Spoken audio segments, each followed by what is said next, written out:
പ്രയാസം ഏറും നേരത്തും ദുഃഖിതനായി ഞാൻ തീരും നേരത്തും മനമറിയും പരമനാഥൻ അരികിലുണ്ട്, പതറുകില്ല.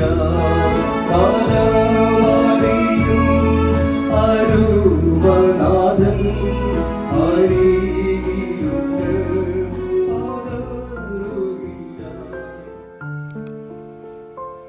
ദൈവനാമത്തിന് മഹത്വമുണ്ടാകട്ടെ. ഇന്നത്തെ പ്രഭാത ധ്യാനത്തിനായി 20-ാം സങ്കീർത്തനം 9-ാം വാക്യം. യഹോവേ, രാജാവിനെ രക്ഷിക്കണമേ, ഞങ്ങൾ അപേക്ഷിക്കുമ്പോൾ ഉത്തരമരുളണമേ. ഇസ്രായേൽ യഹോവയുടെ തിരഞ്ഞെടുക്കപ്പെട്ട ജനവും രാജാവ് യഹോവയുടെ പ്രതിപുരുഷനുമാകിയാൽ പരസ്പരം പ്രാർത്ഥനയും പക്ഷപാതവും നടത്തേണ്ടുന്നത് പൊതുധർമ്മമാണ്.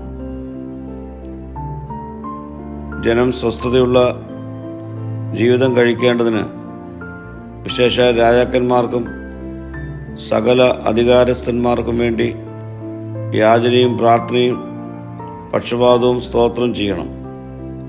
പ്രിയ സ്നേഹിതരെ, നാം ഇന്ന് ദൈവിക വിടുതലിനും രക്ഷയ്ക്കും വേണ്ടി പ്രാർത്ഥിക്കുന്നവരാണ്. ആ വിജയത്തിൻ്റെ പൂർണ്ണത നമ്മുടെ ജീവിത സാഹചര്യങ്ങളിൽ അനുഭവപ്പെടാറില്ല.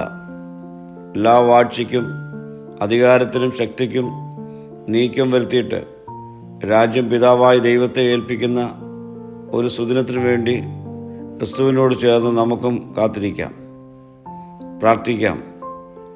ദൈവിക വിടുതലിൻ്റെ പ്രത്യാശയിൽ നിലനിൽപ്പാനുള്ള കൃപ എനിക്ക് നൽകണമേ. മഹത്വം നീ എടുക്കണം. യേശുവിൻ്റെ നാമത്തിൽ തന്നെ. ആമീൻ.